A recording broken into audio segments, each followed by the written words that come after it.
আসসালামু আলাইকুম। তো আপনাদেরকে আজকে একটি নতুন ভিডিও নিয়ে চলে আসলাম। আমি এমডি শেকুল। তো এখানে দেখতে পাচ্ছেন শশা ক্ষেত। তো আসলাম তার কাছ থেকে আমরা কিছু একটা পরামর্শ নেই। তো কিছু দু একটা বলতেন, এখানে কতটুকু জায়গাতে আপনি শশা করছেন? এখানে হলো 2 কাঠা 1 কুচি। তো প্রথমে কি কি করতে হবে যদি কিছু একটা বলতেন। প্রথমে জৈব সার ফেলতে হবে, তারপরে বাংলা ডিএপি, তারপরে ইউরিয়া, তারপরে জিঙ্ক, তারপরে হলো আপনার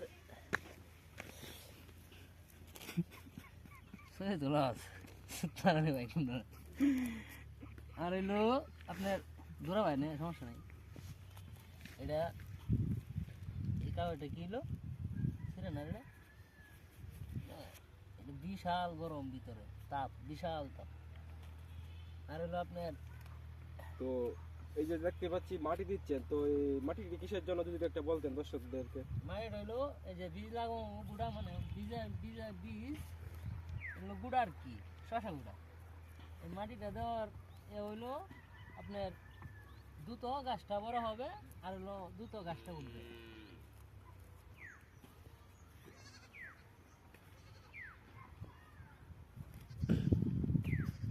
আচ্ছা, এই যে দেখতে পাচ্ছি পলিথিন দিচ্ছেন, এটা কিসের জন্য যদি বলতেন।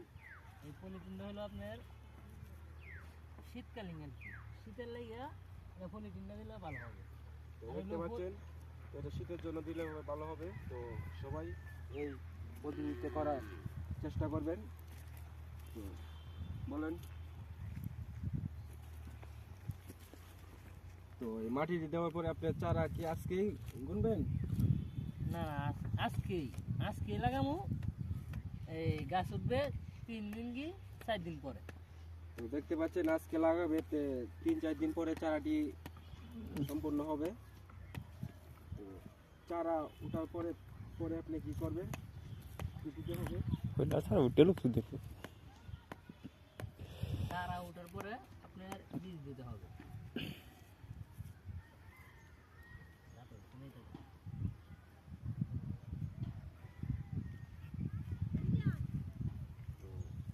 সবাই এই পদ্ধতিতে করার চেষ্টা করব।